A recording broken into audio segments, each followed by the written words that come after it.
Welcome to the Killshot MMA podcast. It's UFC 310 Pantoja versus Asakura for the UFC Flyweight Championship. Yeah, they're flyweights, right? They're tiny guys. They're little tiny ones. Little buff boys.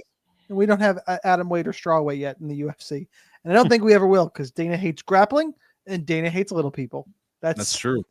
Two things I think we're going to talk about on this card. 14 fights to break down. I'm going to go through it all from a DraftKings perspective, throw in some bets in there, have a little bit of fun. I'm Sniper. That's Monk. If it's your first time joining us, welcome. Smash the like button for us. And Monk, I hope you had a good Thanksgiving. We got UFC 310 to be thankful for. Absolutely. It was a nice week off, although having the card on super early Saturday last week made it feel like there were no fights Saturday, and then there were no fights last Saturday. It feels like there's been two fights straight Saturdays without fights, so I'm very excited for UFC 310 because we only have two cards left until 2025. Yeah, but that's because there's only like 4 weeks left. So we do have a few weeks off, but still a good time to join us over at DFS Army. We've got a props package, NFL, NBA going. Link down below to join us in the Discord. Go ahead and check that out. Tons of discounts as well. But Monk, what do you say we go ahead and we jump right into the action here? We're going to start down to the bottom. By the way, your canceled fights. There's a lot for this card to cover. Bilal Muhammad, Shavkat Rakhmonov, clearly off the card. Bilal trying to stay relevant, tweeting today, I can train again. No one cares. No one cares, Bilal. Nick Diaz, Vicente Luque. I'm glad that fight is off. Tatiana Suarez, Virta Jandiroba. Would have liked that fight, honestly, a lot. Teixeira and Brzeski off, and Kuniev and Budai off as well. Although I think did we have the opponent shuffle here? Yeah, Brzeski's got Nzechukwu now. I was wondering what was going to happen with Kuniev and Budai, and something would happen there, but we get Kennedy Nzechukwu instead. Those are the canceled fights. The first fight that is on the card, the aforementioned Kennedy Nzechukwu, whose name I am butchering, taking on Luque Brzeski. Kennedy, he's a big old favorite, minus 600. Brzeski to come back is plus 425. Fight ends inside the distance. It's one to target at minus 260. There's a heavyweight fight on this card that we can argue going way underweight to. We're going to get there. This is not the heavyweight fight to do it with. Your salaries on this fight, Kennedy near the top at 9,400. There are two fighters more expensive than him, which a lot of times 9,400 or even 9,300 is tops on a card. So he's not the most expensive fighter. He's 9,400. The comeback on Brzeski is 6,800. Monk, you got the honors. Take it away first this week.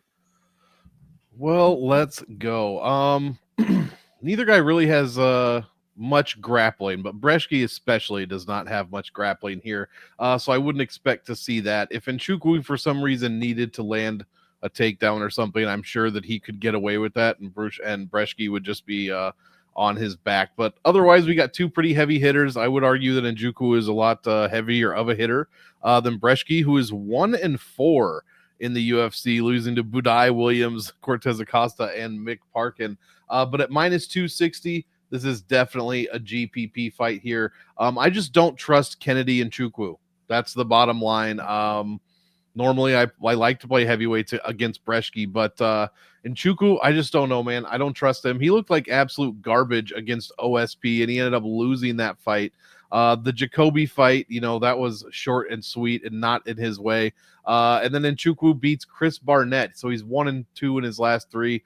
Just unimpressed overall. I mean, he put up 91 with a knockout against Kutalaba, so how is he going to score at 9,400? I'm going to look to be a little bit underweight. Nah, I shouldn't say that.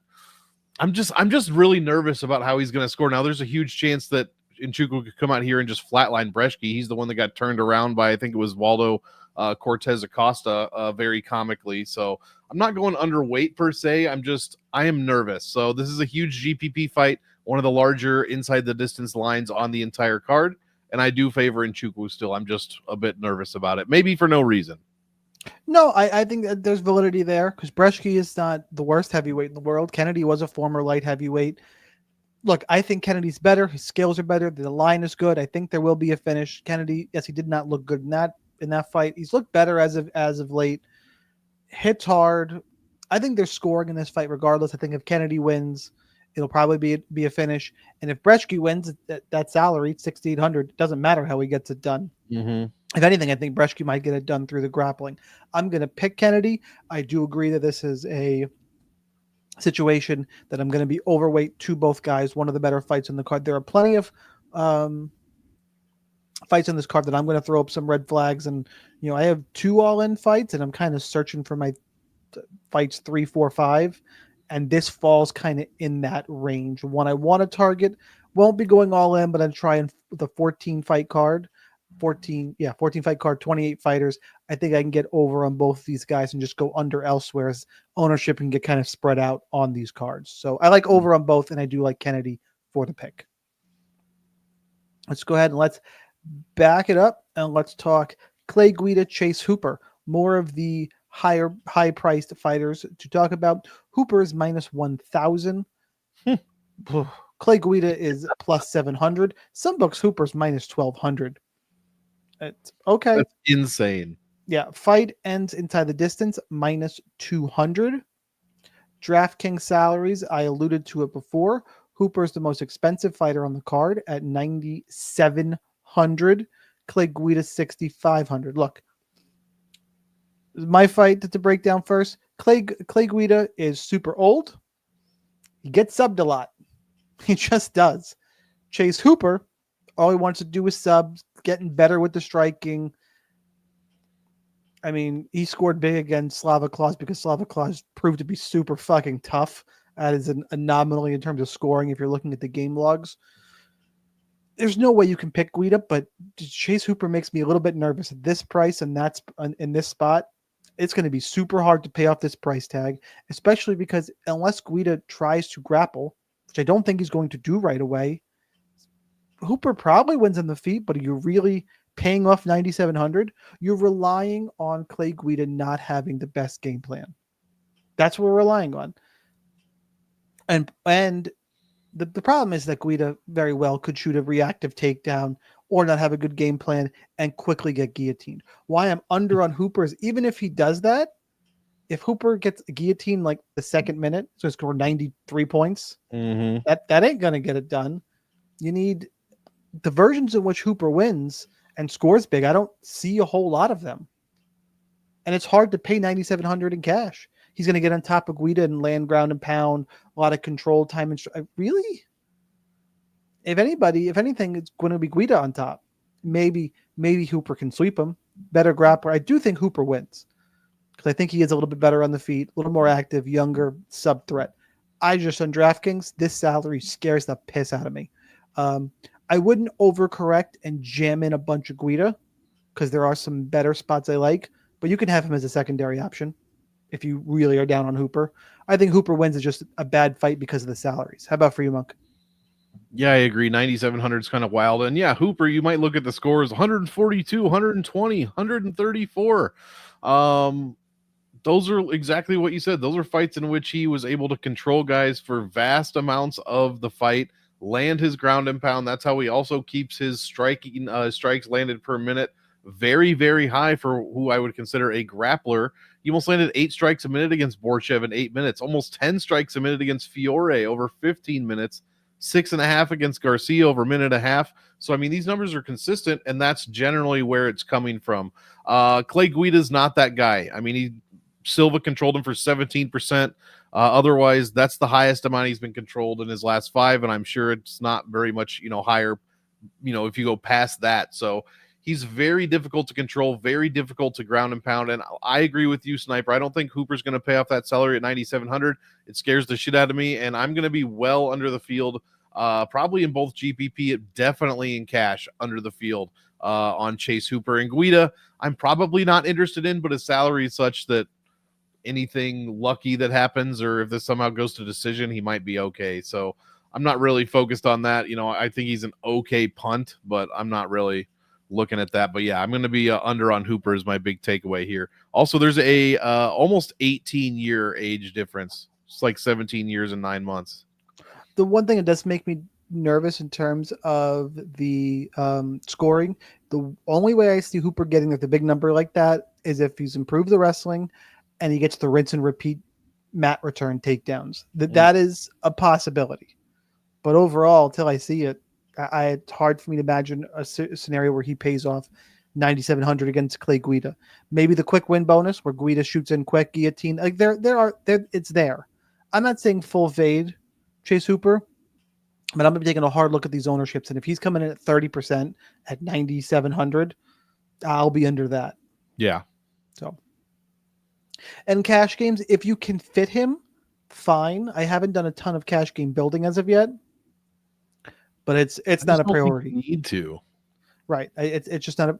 Well, the problem is, looking at my notes, I have some concerns about the scoring of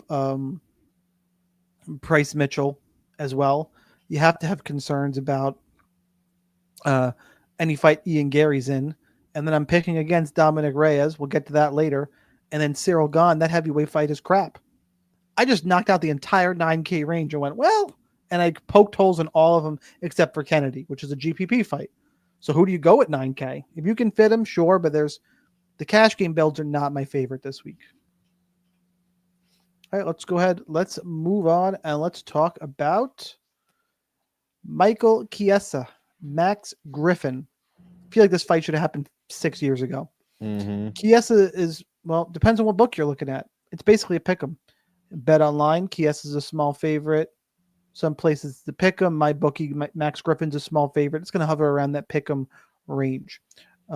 In terms of fight ends inside the distance, minus 160 to go to decision, which I think there's a little bit of value there that I'm probably against the grain thinking on, but I'll wait for my turn for that.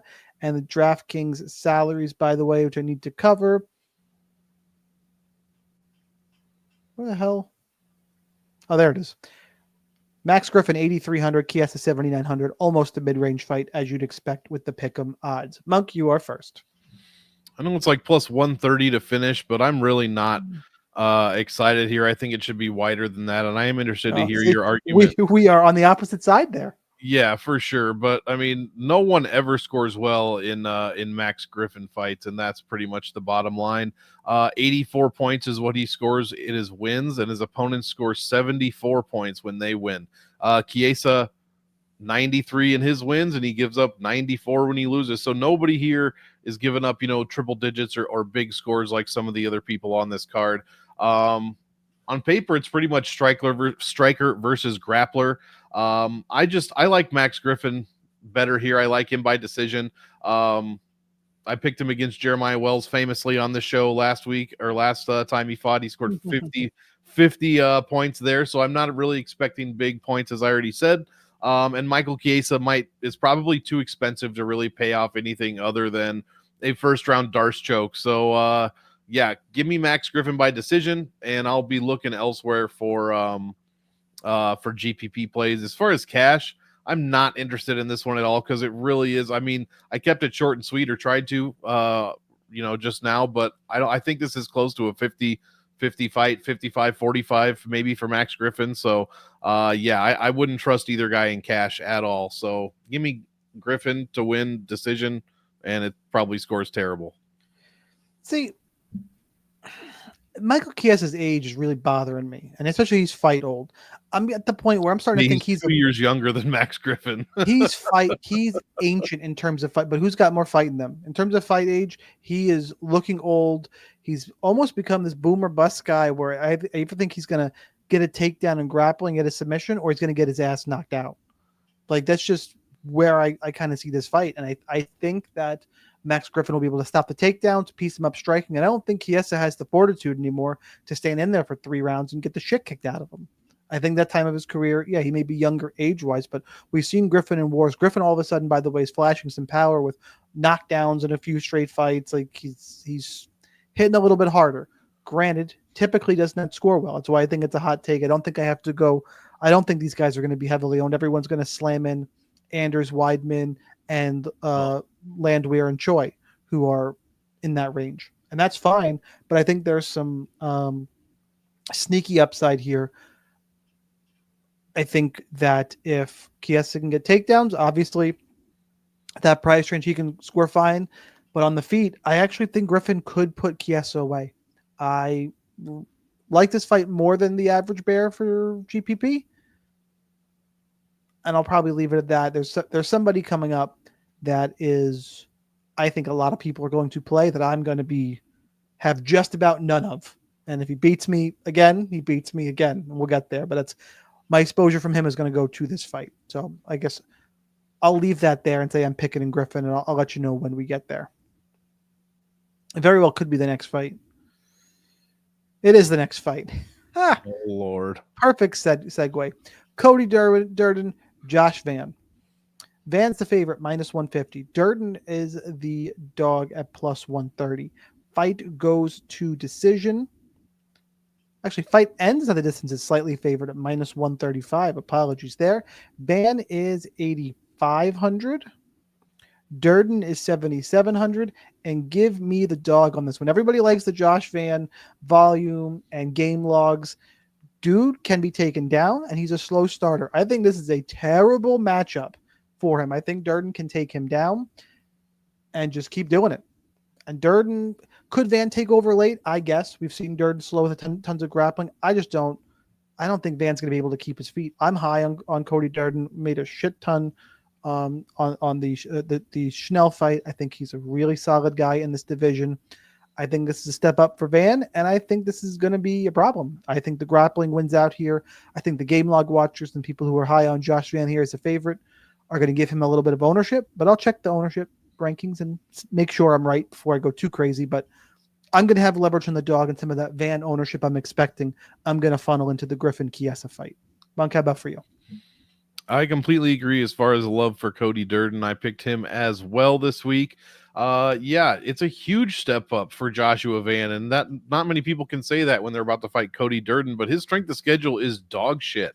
I mean, really, really bad, like sixth percentile of all time bad for Joshua Van. So it's not good here. As you said, he is a slow starter. I cannot wait for 2025 because I just started putting together my new sheet, which has all the round by round stuff. And yeah, the numbers are very clear for Josh Van. Round 1, not good, and then a gigantic step up in rounds 2 and 3. Cody Durden, the one thing I am worried about, he's not using his wrestling anymore. He's only landed, he landed 15 takedowns against Johnson and Hadley, and he's landed 1 in 3 fights since then. So I'd like to see some takedowns, some wrestling in round 1 for sure. Take advantage of Joshua Van there because Josh is going to come out throwing heat. We both said he starts slow. This dude is still averaging 8 strikes a minute, 6.5 strikes a minute, 9 strikes a minute, 10.5 strikes a minute. Like, this dude starts with nothing and still ends up with 10 strikes a minute. So his volume has to be crazy in 2 and 3. So Durden's got to know that. He's got to get a handle on it.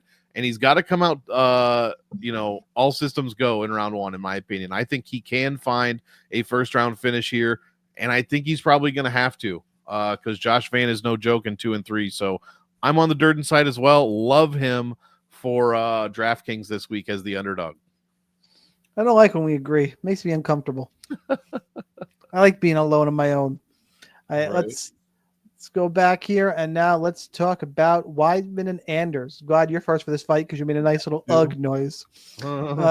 Pick them, again, depending where you look, could be minus 115 a piece on some books. In terms of fight goes to decision, minus 220 to go to decision, which is wild to me when you consider that Weidman, a gust of wind can knock him out at this point in his career. But okay, let's go. Minus 220 feels big, but sure. And your DraftKings salaries is the mid-range fight. Anders is 8,200. Weidman is 8,000. Monk, break it down. Yeah, I think the minus 220 line is, I'll say this now, and I might be wrong, but it's probably right. I mean, Bruno Silva is Bruno Silva, and he might be actually blind now. You couldn't see anything. Yeah, but still, he's tougher. He hits harder than a gust of wind. Tavares had 15 minutes. He didn't fucking do anything either. He never does, but I'm just saying he didn't do anything. And Weidman was super tentative in that fight because that was his first fight back from the leg break. I guess So I feel like Weidman. I don't trust his chin at all. I don't either, but I don't trust Eric Anders to go for his chin either. So it's this dude decisioned Jamie Pickett, for God. He didn't even finish Jamie fucking Pickett. 2-3 in his last 5, lost to Iron Turtle, Andre Muniz, and MAB. Yeah, I would not be surprised if this goes to decision. I think I picked Eric Anders, but I wrote in my thing that it's basically a 50-50 fight in my head. Never would I ever touch this in cash ever. And GPPs, I'm just not very excited for it. Like I said, I think it goes to decision. I guess I'll play more Anders since I picked him, and like you said, Weidman's chin is Weidman's chin, and he doesn't shoot. He's not shooting takedowns at this age, and with these knees, definitely not. So I'm not too worried about Anders' takedown defense. But neither guy, I mean, they're both under 100 points and they win, and Weidman, especially, I would assume these days, is much lower than that, and nobody really allows much when they lose. So I'm expecting an Eric Anders decision, and I'm just not stoked for this one at all. And it's a catch weight, 195. It was supposed to happen a couple weeks ago. Both guys are so old and withered that they're just like, I don't want to make weight again. Can we do this at 195, bro? And they're like, I guess. Nobody cares about this fight. Fight wherever you want. Yeah, it's look. I'm on the Weidman side slightly. I actually think he's going to need to use his grappling here. Oh, he should. Yeah, And Anders' chin. Weidman's chin puts Anders in GPP consideration. Period. End of story. There's a little bit of grappling upside as well for Weidman, but I'm going to rely on the number here, even though I think it's sketchy. I might honestly make a small bet on ends inside the distance, just so if something screwy happens, and I'm probably going to be underweight on DraftKings, that I'll cash a little bit that way. But I'm looking underweight both guys on DraftKings, even just because historically it should be a meh fight. It should be. I'm just super worried about Weidman's chin, like beyond worried. So I hope that happens. I hope it's a shit fight. One on 14 fight card, I'll probably be underweight too. Mm-hmm. And that's scary considering I think there's value in the plus 190 to finish line, but there we are. All right, move on from that fight to Bryan Battle, one of the weirdest MMA transformation, like persona transformations I can ever remember. Battle, minus 227, taking on Randy Rude Boy Brown at plus 190-ish, depending on the book you are looking at. Fight ends inside the distance is minus 160. So a fight we do want to target on DraftKings for tournaments. And DraftKings salaries here. Bryan Battle's 8,700. Randy Brown is 7,500. Everybody likes Bryan Battle right now in terms of the persona, how he looks, this, that. I'm going to throw up a pretty big caution flag here and just say, guys, this is Randy Brown. Randy Brown's got a lot of high-level experience. He is no joke. He can do it all. And he's going to have a size, and I think a size and really disturbing to Battle reach advantage. I think the reach is going to cause, and length of Brown is going to cause Battle some real issues here. And Brown has gotten better throughout his career using that length and frame. Randy Brown is 7,500. Give me the dog here. I think he could grapple Battle. I think he's fine on the feet. Battle's got power and could volume him. And if he hurts, if he hurts Brown, he's probably more likely to get a finish. But I think Brown is just too good, too high level. I need to see it from Bryan Battle to deserve this price tag in a fight against Randy Brown. I'm not quite there. Give me the dog and Randy Brown. Monk. Yeah, I agree. Everybody's, hot on Bryan Battle, and I guess for good reason, coming out hot in three straight fights pretty much. He was going to smash Angelusha before whatever happened did. there. Was I'm counting that as a win. Yeah. And then Angelusha wanted to fight him right after they called the fight. So stupid. You're a tough guy now. You just had 6 minutes to fight him, bro. But yeah, Kevin Doucette doesn't move. I thought I was going to cash that over on my price pick striking, and it was like 2 off. I was not pleased. AJ Fletcher has no reach, and neither does Gabe Green. Randy Brown, the biggest difference here, the stats say Bryan Battle can strike as well, but we both know that Randy Brown's striking is better. But most importantly, his striking defense is pretty good. It's not fantastic or anything, but it's pretty good, whereas Bryan Battle's is basically non-existent. So please keep that in mind with the reach, as you said, with the height, as you said, and the boxing prowess of Randy Brown, which you also mentioned. Keep that in mind when were putting money on Brian Battle or rostering him as a favorite. So I also like Randy Brown a lot. If this finishes, it could be a sloppy Brian Battle something, but I really think Randy Brown could get it done. He finished Salikov, who's the hot new 40-year-old on the block, finished that dude in 3 minutes. So yeah, I think Brown could even could win a decision as well. Winning 29-28 or 30-27, all with his hands. So give me Randy Brown. That said, I'm not super duper stoked on the salary. I guess it's not bad at 7,500. If it was 77, I'd definitely be less stoked. But I'm just looking at that 67 against Elizu and 73 against Turman and 71 against Trinaldo. That's not really great. But Battle does put himself out there in bad spots a lot, and he just has fought absolute nobodies for now. So give me Randy Brown. Finish would be nice, but a decision should also be okay. Yeah, Battle's the type of guy who can keep improving too at this point in his career. Yes. Mm-hmm. So, worth noting. All right, let's talk Movsar Evloev and Aljamain Sterling. Dana White hates grappling. This is what we were talking about earlier. This fight probably be on the main card, but Dana don't like Aljo and Dana don't like grappling. Evloev minus 250-ish favorite, come back on Aljo plus 210, plus 230-ish, kind of averaging some of the books we're looking at here. Fight goes to decision, minus 325, as you'd expect. Neither guy a killer when it comes to finishing. And the DraftKings salaries here.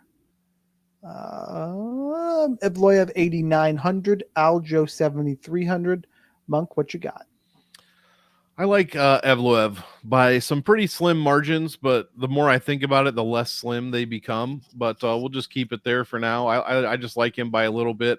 I think he's probably, what did I write? Both guys are basically masters of control and getting that back and staying on top, floating around, staying on top, staying in the position, staying on the back. But I think Evloev slightly better striking and probably the better offensive wrestling. And that's kind of where I'm settling on this one. Still undefeated, has no finishes in the UFC. So I'm definitely not expecting to finish. I'm on the side of the plus 325 finish line or whatever you said, shocking there. But yeah, I think Evloev wins a decision, probably 2-1, possibly 3-0. And I think he's still going up where Sterling, I'm a big Sterling guy.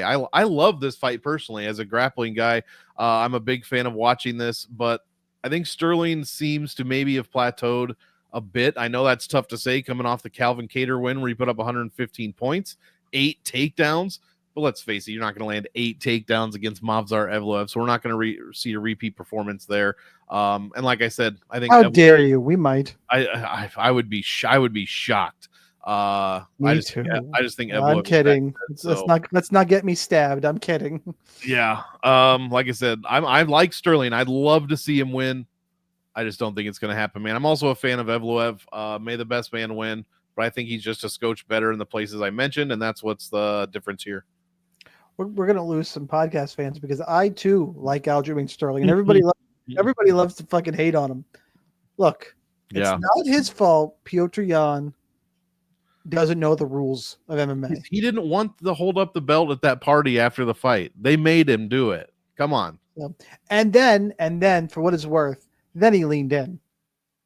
Then he totally you have to when you get all that what hate. Bilal's trying to do in terms of being Colby. I also like Bilal, but that's I don't like Bilal, conversation. but fine. I don't think Bilal's nearly as successful at it. It to me, it comes off douchey. Sure. I think Aljo took a page out of what Colby did years ago, and it's working. And for what it's worth, he beat Jan's ass in the second fight. Aljo's so likable. Yeah. Well, people have to hate on him, but for what it is. And then, close fight against Henry Cejudo, but the grappling back and forth, the fact that he can grapple with Henry Cejudo.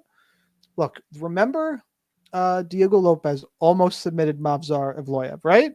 Mm-hmm. And Diego Lopez is a very high level BJJ player.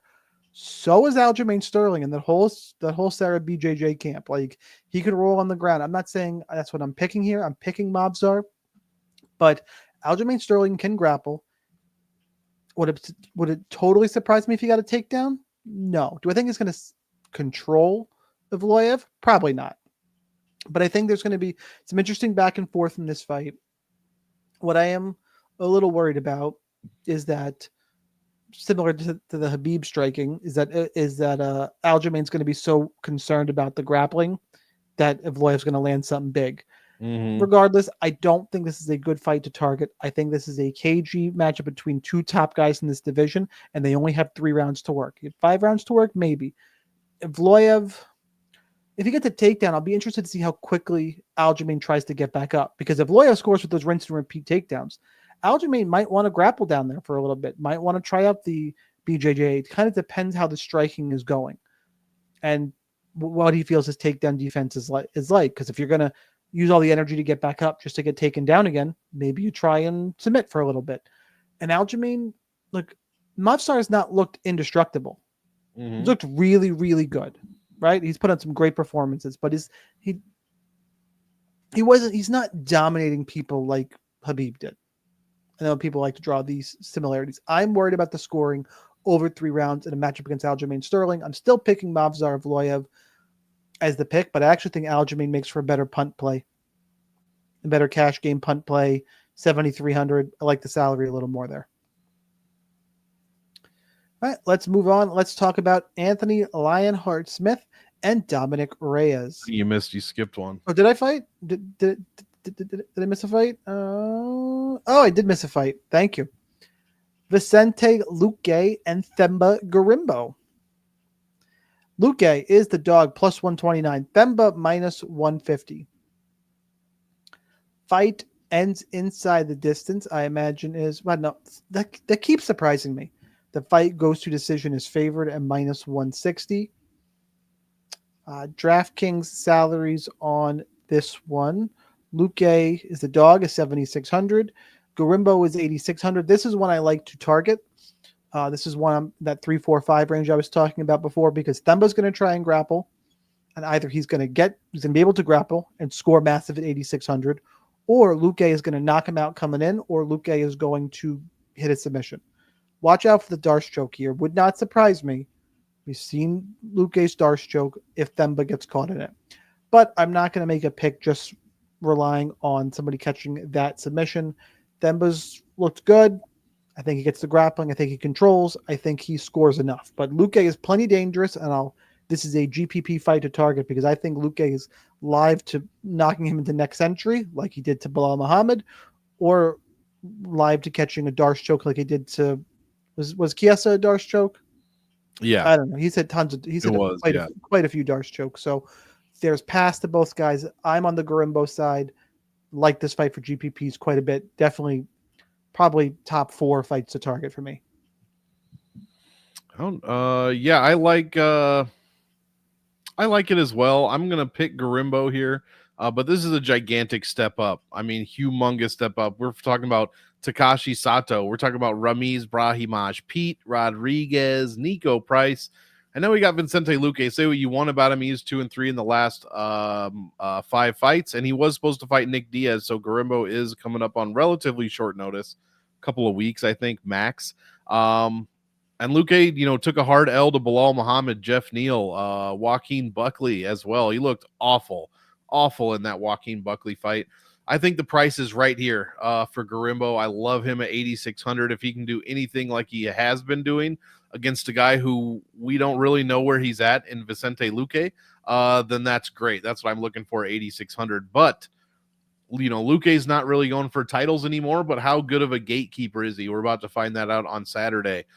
So if he takes Gorimbo into the 3rd round and all these Gorimbo slips at 8,600 are going to be kind of thrown down the toilet. Even if he wins, he scores 80-90 points at that point. So yeah, give me Gorimbo. I think there's a better chance that he is able to land takedowns, is able to get a finish, but Luque is a gigantic step up from Nico Price and Brahimaj. So I'm not going all in with it by any means, but I'm picking Gorimbo a little bit, and I will have some Luque as well.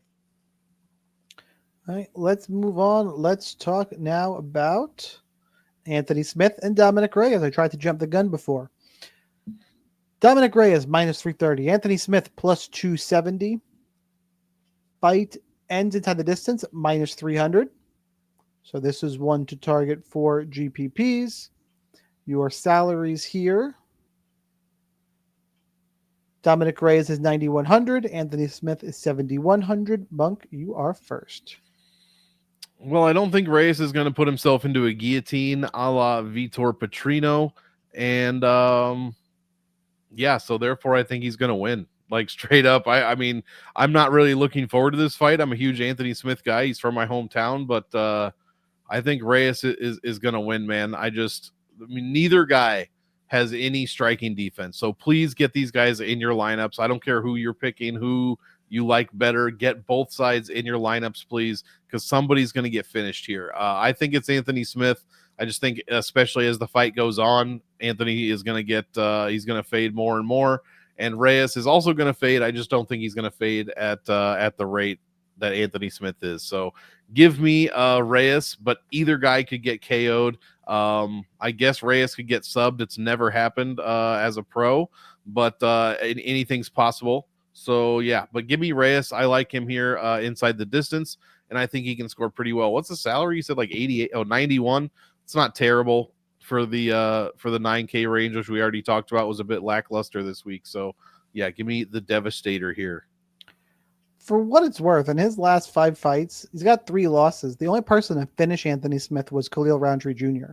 Spann didn't finish him. He beat Spann. Walker didn't finish him. Roman Dolidze hit him 100 times, didn't finish him.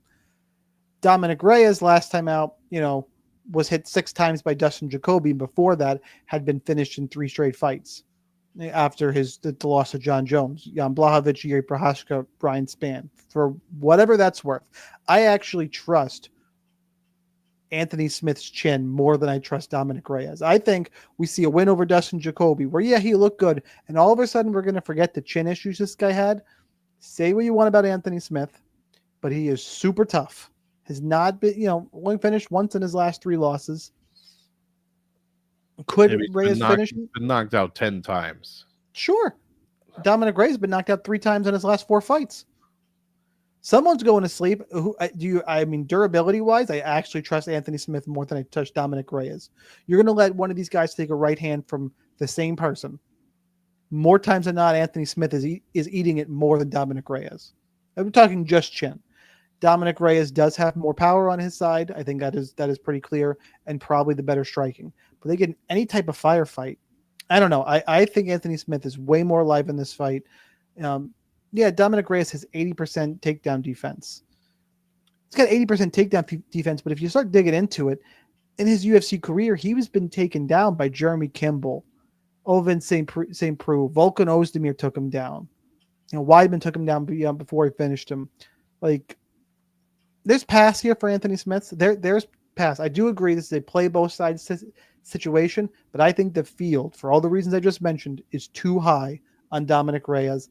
I'm picking Anthony Smith to shock everyone again and surprise. Why are you still surprised? That's the moment I'm looking for. Granted, let me put out my usual DraftKings disclaimer. And Anthony Smith or Dominic Reyes win, not going to beat me on DraftKings. I will be field weight at least to Reyes, and I'll be over on Smith. So that's what we got there as the feature prelim. Let's move on to the main card. Nate Landwehr, Do Ho Choi, the Korean Superboy. Landwehr is the favorite, minus 139. Do Ho Choi, plus 120-ish. Fight ends inside the distance, minus 190. This is in that 3 to 4 range as well. This is a really good, in terms of DraftKings, spot on the card between the last fight and then this one. I'll have a lineup, a lot of lineups with combinations from this fight. DraftKings salary, by the way, Landwehr is 8,400. Do Ho Choi is 7,800. I like Landwehr quite a bit here. I think his pressure, volume, pace are going to be too much for the Korean Superboy, who I know, again, looked good last time out against Bill Algeo, but before that had lost 4 straight, or had 0-3-1 in his last 4, losing to Cub Swanson, which the fight we all know about. And then Jeremy Stevens, Charles Jourdain takes a break. Kyle Nelson takes him down 5 times. Landwehr hits so hard, he can grapple. Could he gas? Maybe. But I think Landwehr does enough to get a finish here. I like this fight Again, this is one to target both sides of, but I'll be pretty. One of my heavier leans in the card is on the Landwehr side for this fight. Monk, do you agree, or are you with the Korean Superboy? I'm 50-50. I also picked Nate Landwehr to win. But I do not have as much confidence as you do, for sure. I do have confidence in the fact that I think someone's going to sleep.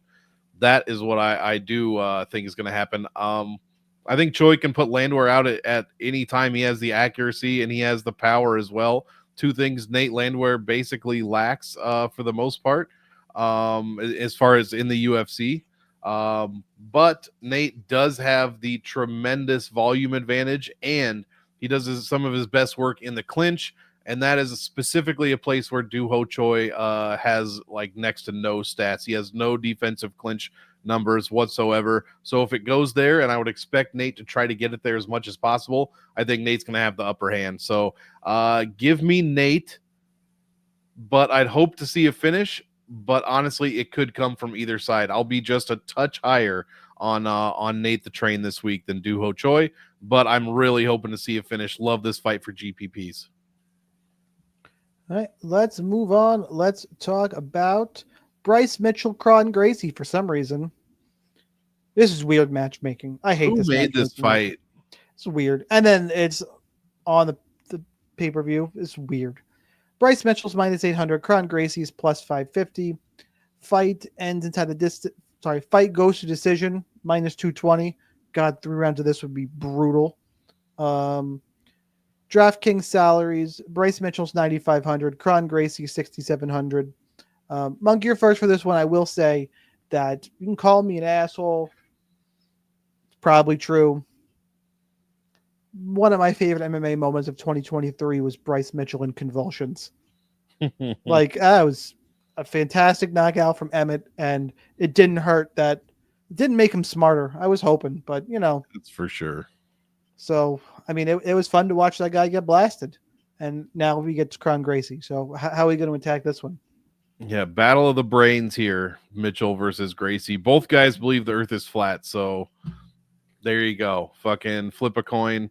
Honestly, I like Mitchell. I think the line is probably too wide, but he should be better everywhere except for probably the actual art of submissions. But Cron Gracie has not been impressive basically at all. Yeah, I think Mitchell's gonna win by decision, so I have little to no interest in this fight for GPPs like whatsoever. When Mitchell wins, he's averaging less than 90. Cron Gracie scored 98 in his one win against Alex Caceres when he subbed him. So he scored like 8 points in 2 minutes there. Neither guy gives up a ton. I mean, Bryce Mitchell gives up about 101, but that's if he's getting finished, which again, I don't think is going to happen. So the floor on Cron Gracie is probably okay, but our salaries here, I think, yeah, Bryce is 95, second most expensive. I guess Cron, if I'm saying he's going to the decision, he's probably an okay punt play, but how do you score points off your back? Like just throw. You don't get points for throwing up submissions that go nowhere. So how is he going to score? Like normally at 6,700 decision, I'm like that guy's punting all day. Like Viviata Ujo, give me her all day at that point. Cron Gracie is not Viviata Ujo, so yeah, give me Bryce Mitchell. And I'm not very interested in a lot of Cron. I'm not really interested in this fight as a whole, actually. Yeah, same. I'll be under on this fight. Hard for Mitchell to pay off. I think he wins. Probably could turn into one of those. I hope it's a double knockout. These two guys are fucking morons. Neither one throws well enough to get a knockout. Like, it's considered one of those grapplers have a disgusting striking match situation. Exactly. That's kind of how I think this one plays out. Bryce eats coffee grounds also, so there you go. Does he really? Is that a real one? It's on a video. I clipped it once for my show. I wake up every morning. I eat some coffee grounds. He like dips a spoon into the fucking red can and just eats it. And he goes and fucking rear naked chokes his chickens out in his coop octagon. How is this? What is happening with this guy? Who knows? Where's Josh Emmett when you need him? That'd be the best moment of 2024 if Josh Emmett jumps in the cage and blasts him in the next century. That's my vote. So, yeah, I agree with you. I'll be underweight to this fight. Bryce wins, probably something that doesn't score well. and we'll move on about our day here. Pretty much stay away on the Crone side. Man, that's really a downer for the 4 fights from the top of the pay-per-view, but there we are. Let's go Cyril Gane, Alexander Volkov. Gane minus 340. Volkov is plus 280. Fight get a heavyweights with a fight goes to decision is minus 275. That is something right there. Gane is 9,000. Volkov is 7,200. I don't see a world in this fight doesn't play out how the first one did. Gane winning a decision, and now they have 2 less rounds to work with. It should be all striking.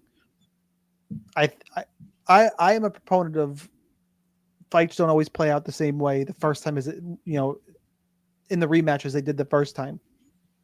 I don't see how this one does play out different. I think it's pretty straightforward. I think Gane is better. Don't think he's got a lot of room for finishes here. Mixed in a little bit, but probably not, again, for a heavyweight fight. Mediocre interest at best, and I think Gane wins. It's kind of that simple. It's kind of a bland one to break down. No hot take for me. Monk, for you? Yeah, same. I like Gane to win, probably by decision. Volkov, like you said, I mean, we're not expecting much grappling here, and if you're going to tell me that even at 7,200, I'm not too interested. Usually he has the height and reach advantage in any fight that he takes part in, and he does indeed have the height advantage, but not a reach advantage against Cyril Gane, who is longer and should be much quicker, much more athletic as well. So, yeah, I agree. Give me Gane, probably by decision. And, yeah, I'm pretty mediocre on this one.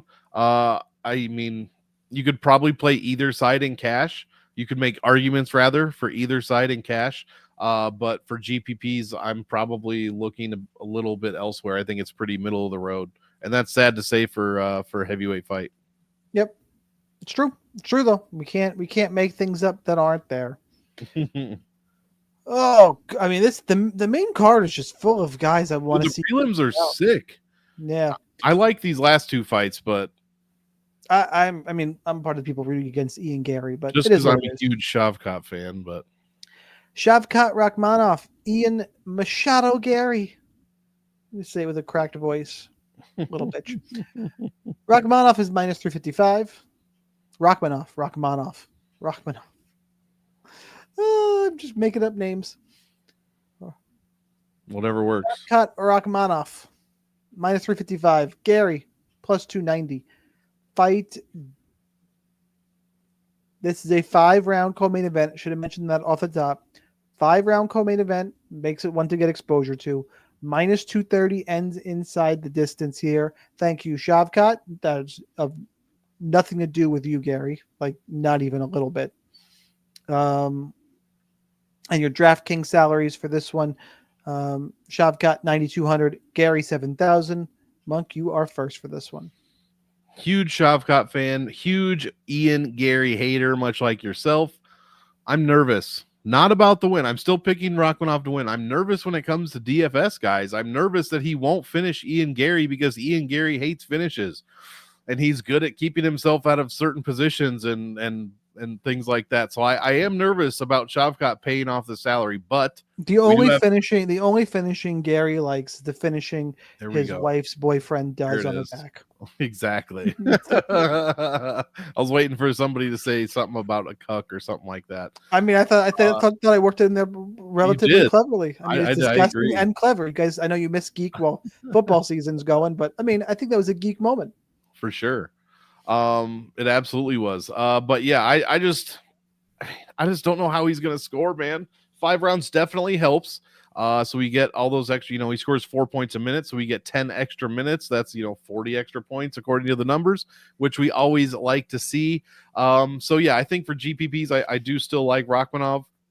I'm hoping to see a finish. Oh my God, to finish over Ian Garry would make me so incredibly happy. 2 guys on this card are 18-0, by the way. How fucking crazy is that? And both of them have several fights in the UFC. They're not debuting like our main event guy.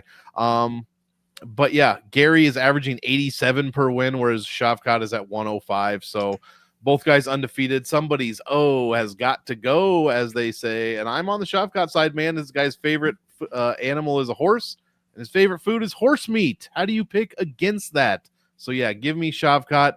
Garry at 7K is I love interesting. horse and I eat them. Yeah, Garry at 7K is interesting.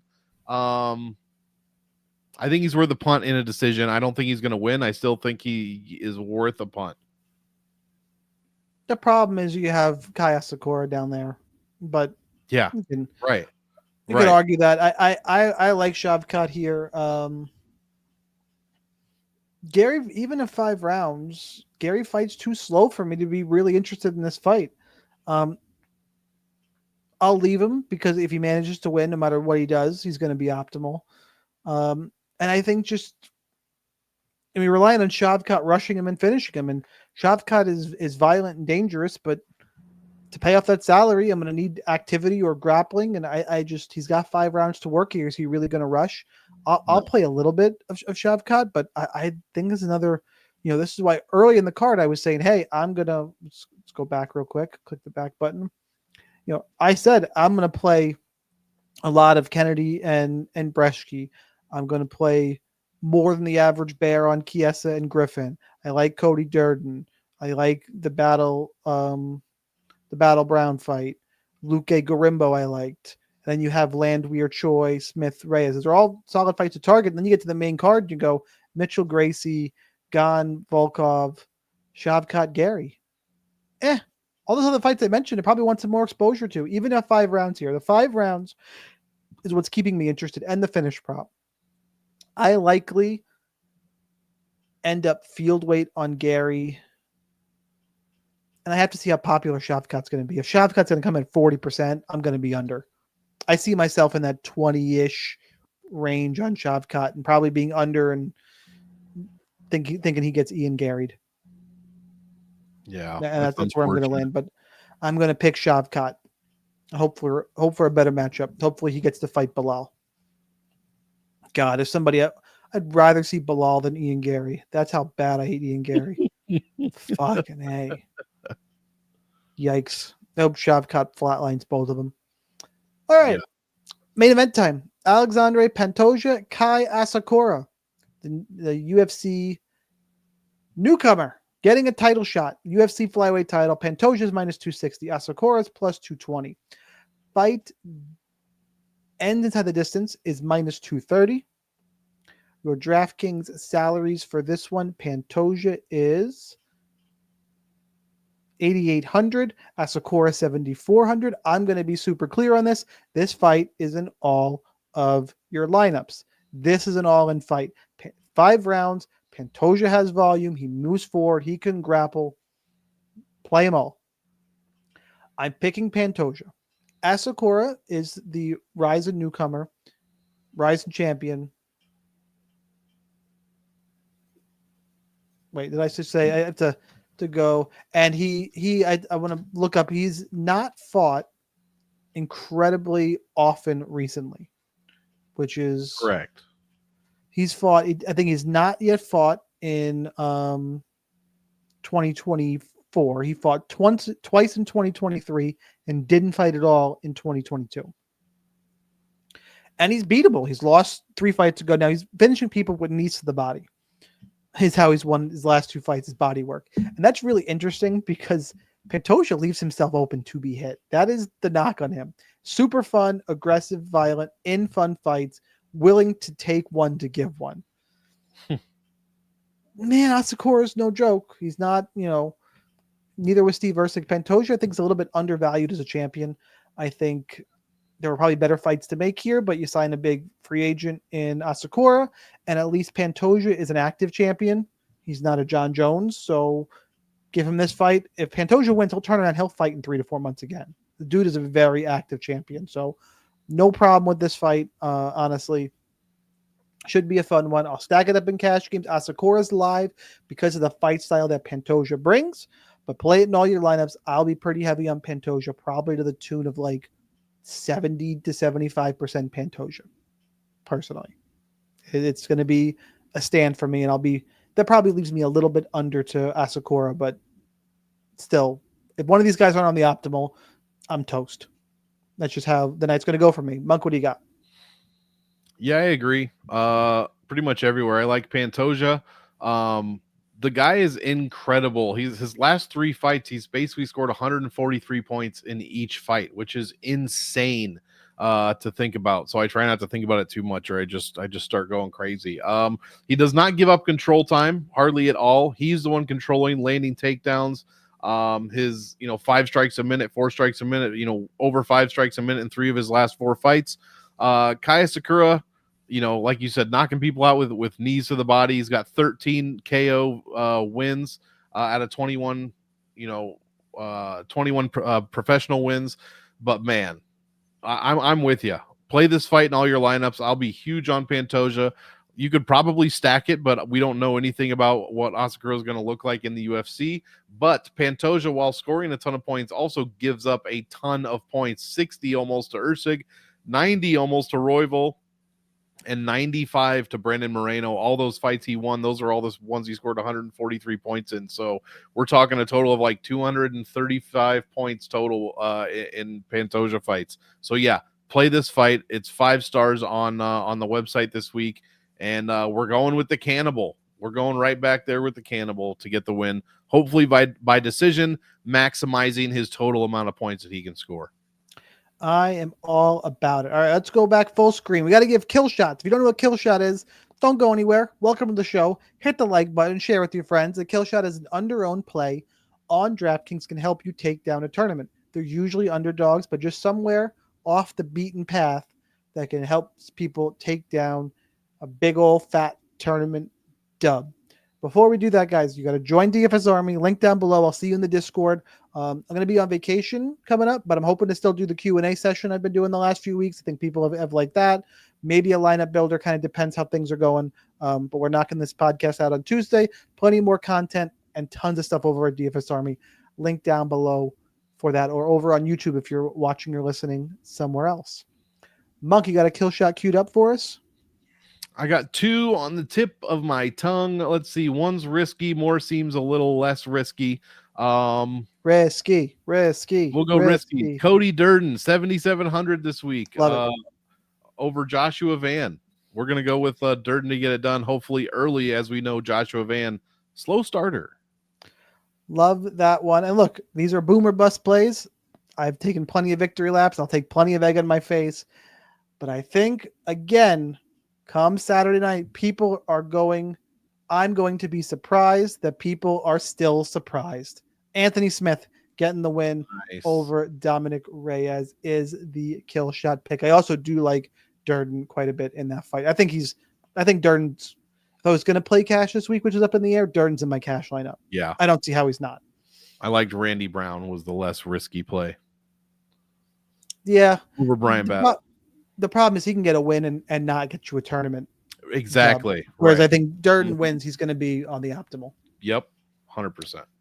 All right, guys, that's what we got for UFC 310. Monk, any last thoughts before we get the fuck out of here? That's it, guys. Second to last card of the year. Enjoy it, as they say. I know I will, especially the prelims, guys. Maybe the main event, we're going to have to make it fun for ourselves before the co-main and possibly even before the main. But the prelims are where it's at, guys. So don't miss this week. Get your chores done on Friday night. And if you're married, get all the honey-do list. Exactly. Taken care of. Don't be fucking around. Don't be fucking around. Like I said, I'm going to be on vacation, but I will at the very least have my phone on me. And by the time the main card rolls around, we'll be back in the hotel room, and I'll be having this up. You're in. Oh, are we able to say where you're going? Yeah, that's fine. So you're going to a Disney property. I mean, they own ESPN. You should have the best possible connection. Now when it's spinning, I'm going to freak the fuck out. The fuck, Mickey? I'll watch some fights. Exactly. Worldwide leader, my ass. They used to have ESPN Club down at the boardwalk. I don't think it's there. Remember anymore. That would have been fun. I got to go see what's in its place. I haven't been there in a hot minute. So have fun doing that. But everybody building lineups, have fun as well. Ask any questions in the Discord, because now I'm assuming if you're sticking around, you are a DFS Army member. And we thank you for that. I'll see you in the Discord. For Monk, I'm Sniper. Enjoy UFC 310. Cash those lineups, helmets up, and we'll see you next time.